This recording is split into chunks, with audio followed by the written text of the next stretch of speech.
Salve simpatia! Muito bom estarmos juntos novamente. Hoje eu quero conversar com você sobre o fenômeno cultural chamado Marcha para Jesus. Da maneira que a gente trata o assunto aqui no ambiente da Igreja Batista de Arthur Alvim, onde eu sou pastor, e mesmo na faculdade onde a gente leciona, a ideia é sempre apresentar para você algumas argumentações, pontos de vista, para que você forme a sua opinião e faça a sua escolha. Então, a minha fala nunca é dizer o que você tem que fazer ou o que você não deve fazer. Não, de maneira alguma. Tenho apenas os argumentos. Te dou a faca e você escolhe se passa a manteiga no pão ou se mata o padeiro. Falando do evento Marcha para Jesus, de pronto já dá para ser excludente e bastante objetivo, pegando a fala paulina. O apóstolo Paulo diz assim, que quer você coma, quer você beba, quer você faça qualquer outra coisa, faça para a glória do Senhor. Então, tudo que a pessoa que é crente em Cristo Jesus faz, ela faz para Jesus. Não tem segredo nenhum isso, não tem dificuldade, por isso dá para ter uma marcha, dá para ter uma movimentação, um fenômeno que é coletivo e ser uma marcha para Jesus. Não tem dificuldade nisso. É claro que este ponto de vista paulino é um ponto de vista pessoal. Então aquilo que a pessoa de Jesus faz é para a glória do Senhor. A marcha para Jesus, do ponto de vista individual, ela tem, obviamente, o seu respaldo. Você vai se expressar através deste movimento, através desta mobilização. Então, já temos um argumento positivo. Posso marchar para Jesus. A Bíblia não me condena porque posso fazer qualquer coisa para Jesus. Quero trazer para você outras percepções, para ser honesto com o que disse no começo, para te ajudar no processo de escolha. E aí você coloca na balança, né? O positivo que eu já disse, pode-se fazer qualquer coisa para Jesus, e obviamente alguns pontos para a gente pensar que pretendo falar a seguir. Primeiro eu quero destacar que a marcha é um fenômeno comercial. Então a gente não pode fugir dessa realidade histórica.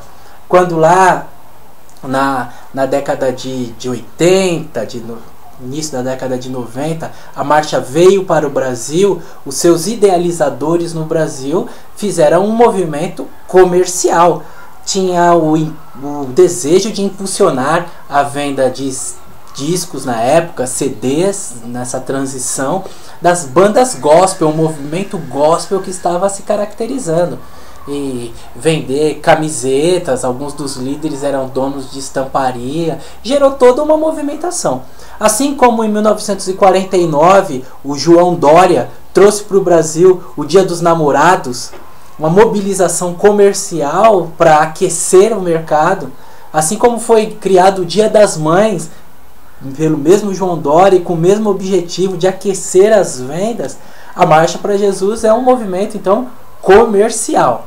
Precisa lembrar disso para a gente estabelecer o eixo histórico que foi gerando gravadoras, que foi gerando todo um mercado aí aonde os milhares de dólares hoje justificam até a existência de feiras, de expo e movimentos aí congêneres para transação financeira, para venda de produtos. Segundo lugar, e que a história também nos demonstra, agora já a história mais recente, é que a marcha, além de ser um fenômeno comercial, é um fenômeno político. Sim, político. Através dela há uma captação de votos, através dela tem-se um instrumento aí de negociação muito forte, muito poderoso. Tem-se notícias de pastores que reproduzem aí a velha e antiga figura do curral eleitoral. Eu tenho tantos votos, o que você me dá se o meu povo votar em você? Então, por isso que essa sede grande de números, ela se justifica, né? Da mesma maneira que a marcha do orgulho LGBT anuncia na sua organização 5 milhões de participantes e quando a polícia militar ou outros órgãos apuram, falam-se em 500, 600 mil. O que é isso? É um desejo político de ter poder, de ter influência, de ter instrumentos aí que manobram, que captam recursos, que chamam a atenção das lideranças e que criam alianças e mantêm aí os sistemas de poder mancomunados. Então, temos duas figuras, a figura comercial e a figura política. Obviamente, os líderes evangélicos querem falar em números e querem aprovar suas pautas e conseguir suas concessões, e um movimento cultural desta monta, ele também tem seu viés político. Estou falando isso para você para dizer algo um pouco forte, um pouco pesado, mas com muita tranquilidade de quem já disse que você pode participar, porque você pode fazer tudo para o Senhor. É para dizer que, se do ponto de vista pessoal você pode, do ponto de vista ideológico, uma marcha é uma negação do cristianismo. A gente precisa pensar que o cristianismo é um movimento de infiltração, um movimento de influência. Precisa lembrar sempre da fala de Jesus, dando conta de que o reino de Deus é um reino que começa pequeno, como a semente de mostarda, é um reino que leveda toda a massa e tem numa pitadinha a propriedade de mudar a condição final daquilo que se está produzindo. O reino de Deus é um reino que vai criando raízes por baixo, subvertendo a sociedade, e é seguramente uma contracultura. Há quem diga, precisamos fazer a marcha tal, para a gente usar os recursos que os outros sistemas estão usando, e cria até uma queda de braços aí, uma bobagem, porque o cristianismo não é uma cultura em disputa com outras culturas, é uma contracultura que se apropria da cultura vigente e faz uma releitura e mostra uma nova maneira de viver, uma nova maneira de ser gente.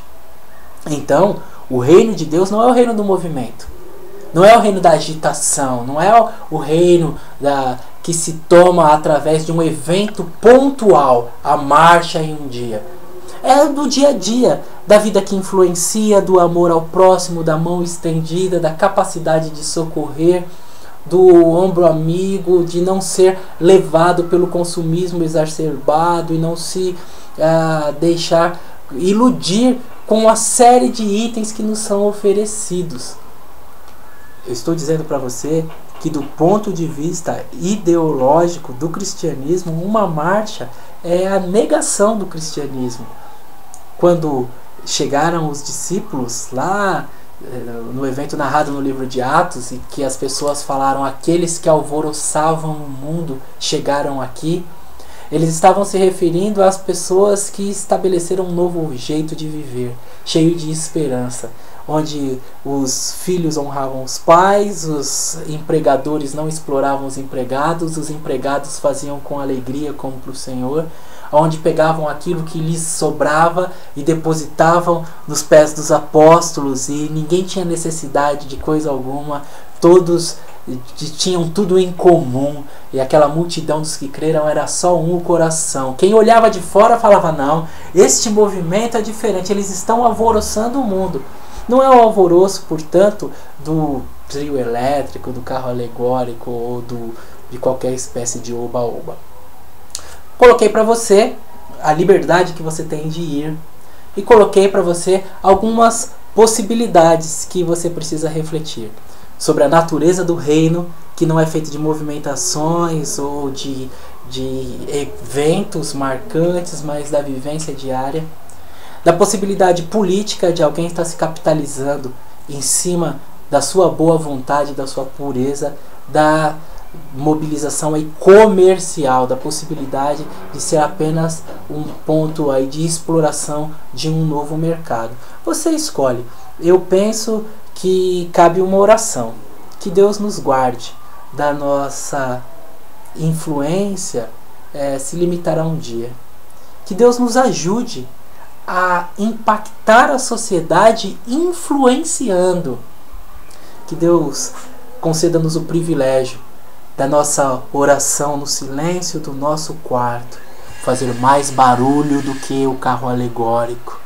Que Deus permita que a nossa mensagem seja credibilizada pelo nosso estilo de vida e que as pessoas ouçam e entendam que há um novo jeito de viver, que a nossa postura confronte o sistema, que o nosso barulho não seja só um auê, mas seja baseado em valores de um Jesus que morreu por nós para nos introduzir a vida eterna, para nos reconciliar com Deus, para nos encher de esperança. Quer ir para a marcha? Vá para a marcha, divirta-se e que você aproveite bem esse tempo. Indo, saiba por que você vai. Para você ir com leveza, não ser enganado, não ser usado e de repente até não entrar em contradição, né? Porque você lá na marcha, no meio da multidão, esse monstro sem rosto e coração, você levanta as mãos e dá glória a Deus. Mas no dia a dia, eventualmente, você pode negar essa fé. Ir para a marcha. Não ir para a marcha. A decisão é sua. Os valores do reino devem ser defendidos por aqueles que pertencem ao reino. Devem ser vivenciados no nosso dia a dia. Se você for, que confirme com a sua vivência. Se não for, que lembre-se sempre. Você representa um reino, você tem um rei acima de ti que faz com que a vida seja diferente, melhor, cheio de esperança e cheio de compromisso com essa sociedade, onde nós devemos ser sal, onde nós devemos ser luz, onde nós devemos infiltrar, onde nós devemos transformar, impactando com um tipo diferente de vida. Eu sou o pastor Robson René, pastor da Igreja Batista de Arthur Alvim. Espero que nós nos encontremos em breve. Que Deus te abençoe.